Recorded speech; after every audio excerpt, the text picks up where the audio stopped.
Hey, this is going to be a very different video from my normal ones, but I made a methodology document for Battlecats, and I wanted to express what it is and how it works, and I figured the best way to explain that is to do a top 10 Ubers ranking. I have the methodology document linked below, first thing in the description. If you want to understand it more, read through it, but I'll summarize it here. First of all, I don't own every Uber in the game, and this top 10 list is not comprehensive in the slightest. Most of these rankings, especially the lower one, you should take with a grain of salt. This ranking is based off an endgame perspective, as are most rankings. And lastly, Ubers do not outclass each other. Now, for what I value. Versatility is valued decently for rather obvious reasons.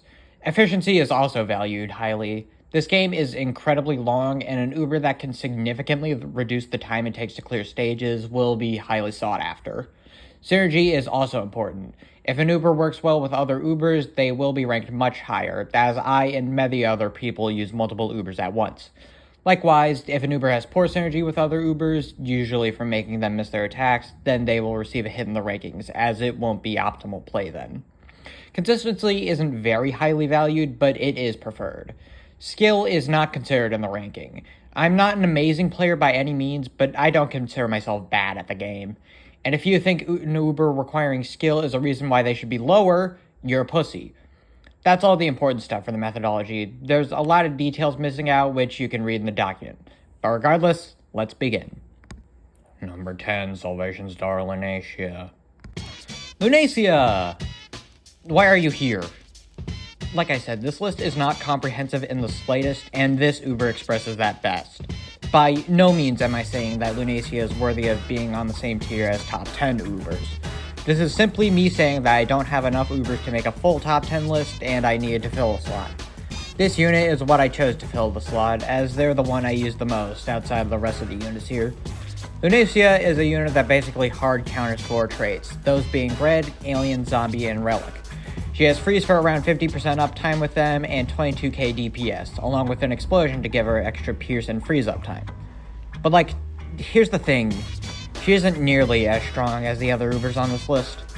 The gap between number 10 and number 9 is the largest gap in the entire list, it's not even close. Some people think Lunacia is worthy of being a top 10 in a full list. Some people are also fucking stupid. Okay, I get that she's broken a unit for progression, but this list is not in the context of progression. This list is in the context of a post-game environment, as are most lists. Lunacia isn't nearly as good in endgame as she is for progression, and she is not worthy of being top 10. I can't say enough that I don't think Lunacia is a top 10. It's the only Uber on this list that isn't at least double S tier. She's just S+, because I know there's a significant gap in quality. Once I get another double S tier like Mitama or Yukimura, then I'll remove Lunacia from the list. Anyone who thinks Lunacia is a top 10 in an endgame environment is just stupid. Okay, now for the actual ranking. Number 9, Supernova Cosmo. Hey guys! Why are you looking at me like that? Okay, does this mean I'm a hypocrite considering my last video on it? Well, even in its own context, the video is kind of clickbaity, so I'm still good. I'm not a hypocrite, I'm just a liar. There's a difference, okay? Now, have my thoughts on Cosmo changed at all since the original video? Kinda... Nah, not really. I still think he's quite overrated, and for many of the same reasons as I originally said, but with a new point. Efficiency. Cosmo is a very slow burn unit. He does the job, but he takes for fucking ever to do so. Some people may claim that efficiency doesn't matter, and that it's about the destination, not the journey. I am not some people. You really need to consider just how much time I've sunk into this game. This isn't because of sheer dedication to the grind, this game is really just that fucking long. As I've mentioned, any Uber that can reduce the time it takes to complete stages will be highly sought after, at least by me. And Cosmo doesn't shorten a stage's runtime, no, he drags it out. Potential spoilers for later in the list, but my average lineup when going into stage blind looks like this. If we combine the DPS of the 4 most expensive units, we get a total DPS of holy fuck! Now, how would adding Cosmo drag this out? His DPS isn't even that much lower than Dark Vanilla's, so he'd be a suitable replacement, right? Except Cosmo is a unit who succeeds the most when there aren't any other Ubers on the field. And this situation is pretty much the only one where Cosmo works in. If there are pretty much any other attackers on the field, then they'll knock the other enemies back during his attack animation and cause him to miss. It's essentially impossible for him to hit anything if you have another dedicated damage dealer. And while some might say that it only happens 50% of the time, thanks to his idle animation taking up a huge part of his TBA, that also doesn't work any better. If another unit knocks the enemies back during his idle animation, he'll run up right into their faces, lose the will to live, and kill himself. You have to intentionally gimp yourself out of a normal loadout of other damage dealers in order to use Cosmo at his maximum potential. In other words, you need to play the game worse for Cosmo to work.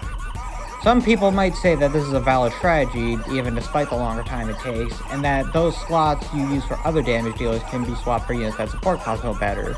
And you may be in an environment where Cosmo is the best option by default, but all of this is ignoring the bomb-laden elephant in the room. Bahamut is fucking stupid. What's even more stupid about Bahamut is that everyone owns him. He takes minimal investment beyond the 235 NP, which you should have by endgame, and the 25 cat's eyes, which again, you should have by endgame. Bahamut also makes Cosmo unable to play the game in just how much he clears the field out, either making him unable to attack anything or indirectly killing him by causing him to range clip. If you're saying to use Bahamut during the time when Cosmo is dead, that doesn't apply because Cosmo almost never dies.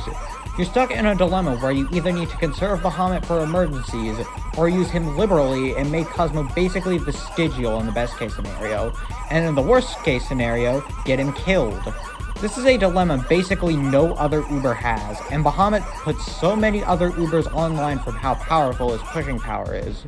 And if you're saying to not use Cosmo and Bahamut together, why on God's green earth would I intentionally avoid using the most important unit in the entire game unless the stage is so insanely unfavorable to him that he genuinely cannot land a single hit in before dying? And once again, no other Uber in the top 10 suffers from this problem, and many are enhanced by Bahamut. This is the main reason I think poor synergy affects an Uber's rankings, because it is crucial for an Uber to at least function with Bahamut. Cosmo does not. And someone is probably going to say to use your Cosmo after Bahamut already died, but 1, your Bahamut may not even die in the first place if you're using him optimally. 2, this makes the stage take even fucking longer by delaying Cosmo's spawn to right after the fight has already started. And 3, Cosmo is such a slow unit to the point that it isn't unrealistic to assume you'll get a second Bahamut before the stage is even won, and we're right back at square one with the dilemma that, I cannot stress enough, happens with no other Uber in the top 10. Jesus, this segment was long as fuck. If I had to say something, I think it's funny how these two were released in the same update, got relatively similar buffs, yet synergized so horribly with each other. Now, let's see who's next. Number 8, Almighty Anubis. Yeah, Anubis. Above Cosmo. My like to dislike ratio on this video is gonna be amazing. I actually made a Reddit post on why Anubis can be considered a contender for number 1. Now, that post got removed from the subreddit for reasons, but I'll try and summarize what that post said here.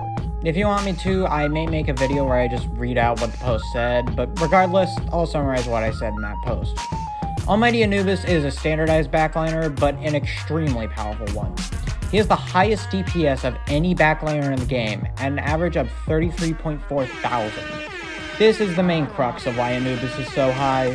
He's basically if Balrog was a standardized backliner and had an actually balanced cooldown.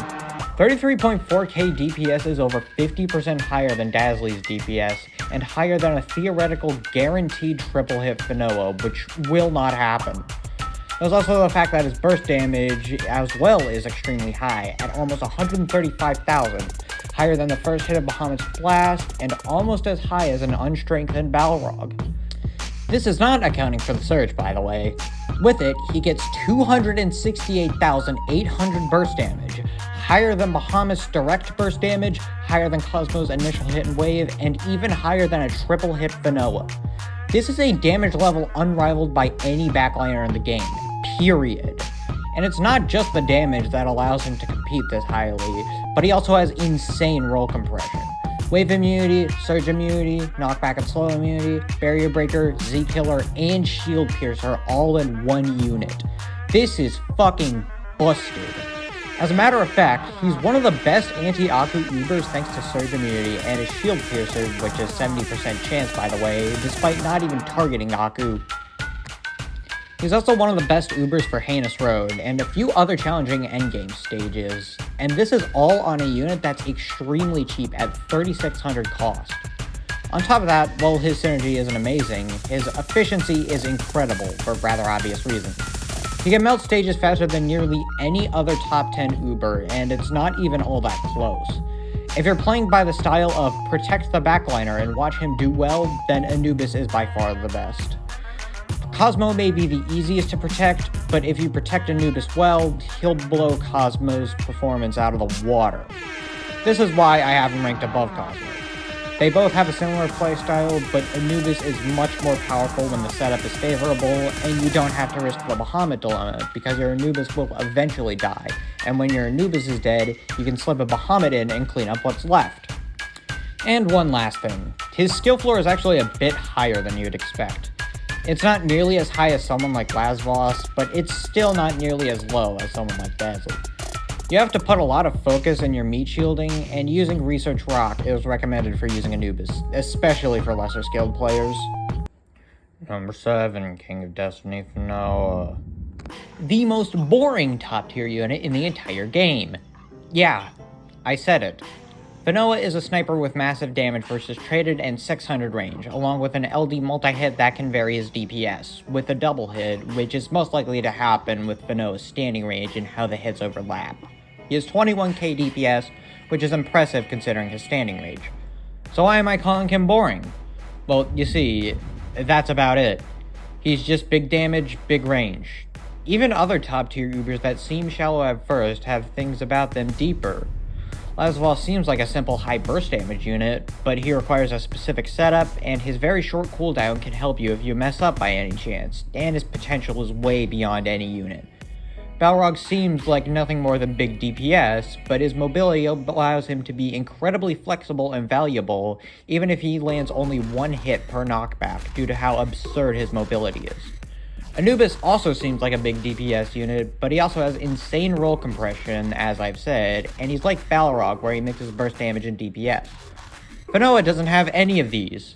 All he has is a multi-hit gimmick that can hurt him more often than helping him. But the multi-hit helping him isn't out of the picture entirely. The 10 range blip for a triple hit is within his standing range, so if you keep the enemy still during his force swing, then he'll get a triple hit, which is an insane 230,000 burst damage, especially considering his standing range. Some people treat a triple hit like an impossible once-in-a-blue moon event, but it's really not. Of course, I'm not saying that every single hit Fanoa lands will be a triple hit. Having to stall the enemies perfectly during his entire force swing is not something that's always feasible. And there's also the possibility that he could just range clip and never hit the triple hit in the first place, even if the enemies don't move. Fun. This is why I think that the burst damage for the triple hit should be considered, but the DPS shouldn't. It's entirely possible for him to land a triple hit, but you won't sustain a triple hit Fanoa. I realized I've spent pretty much half the segment talking about the triple hit and the other half talking about how boring he is, but that's really how shallow his kit is. He is not a unit with much to talk about. He's just big damage, big range. I'm not saying he's bad at all, but he's so fucking boring. He's like Dazzling Cosmo, where he doesn't have a skill floor, but he still has a high skill ceiling where you can try and optimize him to land a triple hit as much as possible. But like, you don't need to do that. A double hit Fanoa already has more than enough DPS for his range, and I think a significant reason as to why he's so low in comparison to the rest of the top 7 in most people's tier lists is just how boring he is. Yes, it is biased, but it's biased for a reason. He's boring. End of story. Number 6, Lazvos Reborn. Burst damage. This is what Lazvos is all about. He gets in, deals a huge chunk of damage, and dies. He is by far the most unique unit in the top 10, and to be honest, it's kinda hard to rank him because of that. But I decided to settle him around here. That makes sense to me. His entire usability and ranking in the top 10 depends purely on one factor. How stubborn are you? Lasvos is not a consistent unit in the slightest, especially because his Savage Blowjob is only at a 30% chance. Why is this in the script? But it's 30%, not 0%. Anyone who knows anything about statistics knows that eventually it will happen. This leads to one of the stupidest yet most viable strategies, Lasvos resetting. The process of repeatedly retrying a stage until Lasvos lands a good savage blow to cripple or even outright kill the main boss, trivializing the stage. Like I said, this depends purely on how stubborn you are as a player. If you really hate a stage and don't want to do it normally, just try again, and with good Lasvos timing, and eventually you win. I genuinely cannot think of a stage where this isn't the case with the right setup. This is a level of versatility no other top 10 Uber has, even Dark Phono. Lasvos, with the right setup, will work eventually, no matter the environment. So why isn't he higher? Well, part of it is that it can be frustrating to constantly restart a stage, but the larger part of it is one of the worst mechanics in the game that I am surprised more people don't talk about in how much it sucks. Energy. Lasvos resetting burns through a shitload of leaderships, especially on event and boss stages where you can't use continues. Personally, I like hoarding my leaderships, so an Uber that requires me to retry stages isn't something that I'll appreciate. But even then, there are some people in endgame with much fewer leaderships than I do, not even having 100. Lasvos resetting is basically out of the picture for those people because of how wasteful it is when it comes to energy. If it weren't for the energy mechanic, Lasvos would be at least top 5, if not higher. But this makes him held back by just a slight amount. However, this is nothing but a small hurdle when compared to his peak potential, and if you're willing to sacrifice leaderships, then go ahead and rip through everything. You deserve it. Fuck. Number 5, Dawnbringer Izanagi. Here we are, top 5, starting with God himself. Izanagi is a very unique attacker, but an incredibly powerful one nonetheless. He has single target and a multi-hit of 3 non-overlapping piercing attacks. Only one of them can hit per attack cycle, so the damage and DPS of one will only be considered. And oh boy are they high. He does 291,000 burst damage per hit, with a DPS of 40k against any enemy. Of course, this is only against traits with Fruit Treasures, so against Relic and Aku, it's only 243,000 burst damage and 33.4k DPS, which is the exact same as Anubis' DPS, funnily enough. Now, of course, he has a 3-part multi-hit, so this can hit all 3 stages of the field. The peons and melee attackers close to him, the mid-range threats in the center, and even the backline is meant to punish you for pushing too hard. Now, Izanagi is a single target attacker, so clearly you have to use him skillfully to get the most out of his damage, right? No, not really. The multi-hit basically removes any threat of his attack not contributing something. While his skill floor isn't quite as low as Cosmo's, it's still very low, and while his skill ceiling is nice and high, it's not necessary to get all that much out of Izanagi, because the multi-hit is just that beneficial to him. He's somewhat like Fino, where it's just big damage, but he's more of a big burst damage unit rather than a big DPS unit, which at least keeps some variety. And he also counter stages designed to an extent. Oh, and there's also his Conjure. Guaranteed knockback and slow, along with 72,000 damage attack, with huge coverage, making it amazing in a pinch. This can pretty much help the entire field, Izanagi included, especially considering the Conjure's damage, which kills off any enemy that may be in the way of Izanagi's attack, or at least trigger a damage knockback to launch them further. There's also technically Conjure cheese, which I could talk about, but every Conjure unit can do it, so it's not worth mentioning. Izanagi is just burst damage with more consistency than Lasvos, but less peak potential. The multi-hit is what makes him better than Lasvos in my opinion, but this ranking might not last for long. Regardless, Izanagi is an insane sustained damage attacker, being quite possibly the best of these in the game, but the only reason he's not even higher is because the rest of the top 5 is just that stupidly powerful. It's hard to keep up in this day and age, especially when there's at least 7 candidates for the top 1 spot, if not more. Number 4, King of Extinction Phono. We're now in SS Plus tier, which is for Ubers that manage to make it into my general lineup and stay there. Starting with the ultimate lifeform, who is also a really fucking good unit. Dark Phono does everything, basically. Good damage, high range, and crowd control versus every trait in the game, except for Library. Shut up. All of these factors combine into one of the most versatile units in the game, and not just from sheer determination to win like with Lazarus. No, Dphono is actually meant to be a hyper generalist, and he is one. A very, very good one. Like I said, Dphono is in my general lineup, and he's probably the best throwaway unit for when you have a spare slot in a stage. Even though his slow isn't as long as Mitama's, it's still enough to get the job done, and combined with the damage, basically just makes him a near straight upgrade doer in a lot of situations. The slow can give you a lot of breathing room, and severely support LD Ubers by kicking the enemies out of their blind spot for maximum damage. And on top of that, he provides his own damage that's also great, but strangely, he's also kind of overrated in a way. I don't mean that by pure ranking, as I feel most people rank him very fairly, but more so in the way that everyone assumes he'll always get a triple hit. The range for a triple hit is only 50 higher than Fanoa's range blip, and the extra range isn't inward, it's outward. So all of the struggles to get Fanoa to get a triple hit still apply for Dphono to get a triple hit. Even if it is objectively higher, it's still very low, and it kind of leads to hypocrisy, where people call Fanoa overrated because he never gets the triple hit, but always assume Dphono gets one. A part of it might be that the game doesn't directly tell you how much damage the unit is doing, save for a small smoke cloud, which is 1, very binary, and 2, extremely hard to notice, especially considering this is a mobile game, so many people just assume Dphono is landing a triple hit because they're told he does it more often than Fanoa, even though he really doesn't. However, even with a double hit, his damage is still fine, but it's significantly lower than any other top 10, and it doesn't even crack 10k DPS at level 60, which is very low. My policy for Fanoa's triple hit applies here as well. The burst damage of a triple hit should be considered, but the DPS shouldn't. Of course, there's also the mini surge, which complicates things a lot, and it's why I don't believe this detail should affect the slow up time. Especially considering an enemy that purely gets hit by the last mini-surge will have the same slow-up time as an enemy who got hit by every hit and mini-surge, technically. What I'm saying is that his damage really isn't as good as you think. Not bad in the slightest, but it can still be somewhat of a limiting factor when considering the best of the best. Still, Dphono remains an amazing unit. Number 3, Kazli, Daughter of Chaos. She's still got it. Top 3 Uber. Dazly always was, and still is, an absolutely broken unit, and one that has strangely become a little underrated in the modern day and age.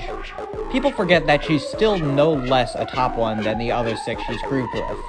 So why is Dazly this high? A lot of reasons, which are ones that people often forget when discussing her ranking. First off, her damage.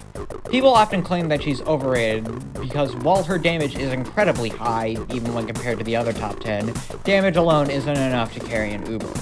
First of all, Anubis is here. Second, her damage isn't the same as someone like Izanagi or Cosmo. Her damage is segmented and distributed. Some people may claim this makes her worse due to her lacking burst damage. Some people are fucking morons. First of all, Dazly's burst damage is fine, and second of all, the segmented damage allows her to wall off any weaker support enemy like Tori variants, and basically remove peons from the game. On top of that, yes, no one can deny that 22k DPS is even slightly underwhelming. And what's even better is that this damage is basically guaranteed no matter what. This is something Can Juice said, but Dazly basically never misses. Her hits being segmented allows her to constantly chip a boss away, even if she doesn't directly hit it and just hits a peon. There's also her curse, which breaks any and all supporting CC enemies. Henry, Crockley, Emost, Wing Piggy, and way more are all fucking dead because of her. There are 2 whole curse immune enemies in the entire game, one of which is an incredibly easy Baron, and the other was directly designed to counter her with a counter surge and guaranteed warp, but even then she still absolutely shreds him thanks to warp immunity and outranging him. Dazly's flaws are non-existent. Anyone who thinks Dazly is overrated is just wrong. She still has phenomenal matchup against pretty much all of endgame content, save for a few extremely overtuned bosses designed specifically to counter her, and behemoth enemies, which are already dead from UO Legend True Forms. Oh, and we can't forget about her synergy. I personally think she's the single best synergy Uber in the entire game. She clears out peons, removes any enemy crowd control effects, and basically immobilizes any medium support enemy that she can safely juggle for the duration of her surge. This allows a unit like Balrog to easily slip in and deal enormous damage to enemies, completely crippling them. And on top of that, she's still self-sustaining with her 22k DPS, and she can offer enormous chip damage for certain strats due to how she's built. Like I said, I think she's the single best Uber in the game for synergizing, and she'll never be a bad choice in any generalist lineup due to how hard of a skill floor drop she is for Ubers like Balrog or even Laslos. It's comparable even to fucking Bahamut. She's that insane with synergy. Number 2, Greater Balrog Cat. We've reached a plane of existence unmatched by anything. These next 2 Ubers are so insanely powerful, you can't even begin to rival them. Starting with one of the first ever Ubers to be released, Balrog. You all know about Balrog. He does the funny haha 190,000 DPS. But he takes skill to use, asterisk. His single target forces you to play smart and time him well to get the most out of him, and to clear the path of peons so you can hit the boss easier. On top of that, his low range and his endurance being only decent often require a clear path or even sometimes a thunderbolt to be used. Does the skill floor balance out Balrog's usability? Oh god no. He still has 190k DPS when strengthened, which is the highest in the game by a mile, even when including effective DPS like 86 times damage versus Relic Sage enemies. And on top of that, he doesn't even have that low of a skill floor, thanks to what is his biggest advantage, even more than his damage. His cooldown. 28 seconds for an extremely high damaging unit is not balanced in the slightest. This makes it so a poorly timed Balrog goes completely unpunished, and you can just spam them without any rhyme or reason and still absolutely destroy everything in your path. On top of that, Balrog's endurance actually allows him to tank a lot more enemies than you'd expect. Aroth, Bun Bun, Raging Gory, and a few more melee attackers, Balrog can consistently tank and get a hit in. And if we assume Balrog gets one hit every knockback, that leaves us with 720,000 damage every Balrog you sent out. And you get 2 of these every single minute. Balrog is the least balanced unit in the entire game, thanks purely to his cooldown. If he had a 50 or even 60 second cooldown, like a standard melee attacker, then he'd be very skill-based, useful in the right hands, but hard for most casual players. But his cooldown being so ridiculously short allows pretty much anyone to use Balrog effectively, and watch him melt every enemy that dares to stand in his path. And of course, with higher levels of skill come absolutely crazy players, which is a state I like to call Balrogging. Balrogging, or Balrog Gaming for short, is the act of using Balrog to pop the fuck off and kill everything. Balrog scales with skill way better than any Uber, even Laslos. Pretty much all of the best players in the game think Balrog is the best Uber in the game, and I absolutely understand why.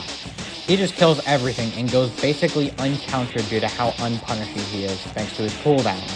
I've almost reached that level of transcendence where Balrog kills every single thing that dares to look at me wrong, and the way he melts stage design cannot be ignored. But I think there's one Uber that just barely beats him out. Number 1, Awakened Bahamut Cat. What? I touched on this one briefly in Cosmo's segment, but Jesus fuck, Bahamut is insane with talents. I don't have any words to describe just how ludicrous he is. I can only let the background footage speak for itself. Explosion talent is the biggest form of power creep the game has ever seen, and it's not even fucking close. You can try and point to larger examples like Uriel and Courier, but Courier is a solid unit that you won't fully understand the power of and can absolutely destroy the entirety of endgame. And Uriel is fat and old and sucks dick. Explosion absolutely destroyed all of Stardust SOL, all of UL, all of Starred UL, both towers, don't take that out of context, and pretty much all of ZL up until now. There is basically nothing that stops Bahamut in terms of how much he can rip through everything. Even if he lands just one hit initially, that will almost certainly lead to the enemy getting knocked back and start a chain of events that can cripple pretty much anything in the entire game. This nearly guaranteed value is something Balrog had, but to an even greater degree, because not only is Bahamut self-sufficient, he also buffs other top Ubers enormously. The entire reason Laslos is above Fanoa in my list is because of Bahamut. The reason why X-Skull has Laslos placed at number 3 is because of Bahamut, I think. This is a unit that is so monumental, so absurd, and so destructive in its power that I can barely even comprehend it. There are multiple videos of Bahamut single-handedly soloing some of the hardest stages in the game prior to 14.2, including, but not limited to, Revival of Origin for Crown Invasion, Cosmic Juggernaut level 20, The Farthest Point, Erupting Caverns Area 19, Floor 30, both versions of Floor 40, and if we include even minimal support, this also applies to JoJo 12-1, Immeasurable Power, and adherence to fucking virtue itself, thanks to clipping him through Socrates. Bahamut is so fucking monumental with how much he destroys all of Endgame that he unquestionably takes number 1. He is irrefutably the most important unit in the entire game. Balrog may be able to get slightly more dumb with the right setup, but Bahamut needs no setup, and serves alone as a setup for some of the other strongest Ubers in the game, Balrog included. Now, you may be asking, why is Bahamut even included in this ranking? He's not an Uber rare. Well, I personally don't see a reason as to why he can't be considered as one. The only two things separating him from other Ubers are accessibility, which means basically nothing, and 4 crown usage, which is such a niche and already incredibly easy part of the game. And if you think that purely because he's in a different rarity group and that separates him, then why can Izanagi stay? I brought this list up with a few other people, and they always question Bahamut being there purely because he's a special legend, yet nobody cares when a legend rare is part of an uber rare tier list. It's very much hypocrisy, and the only valid arguments as to why he can't be ranked I've already discussed, and they still mean basically nothing. I see no reason as to why Bahamut can't be ranked as if he were an uber, and when he is easily top 1, without question. Okay, I haven't written an outro until recording the audio, so this may be a bit impromptu, but like I said, my methodology document is linked below, along with the explanations I said in this video for each Uber in the top 10. I haven't done a full tier list, and I kinda doubt I will eventually, but I might. Also, this is kind of obligatory, but thanks for the 100 subscribers. I've heard the first 100 is the hardest 100, and it's nice to see such a milestone get crushed rather early in this channel's life. See you guys in the next video.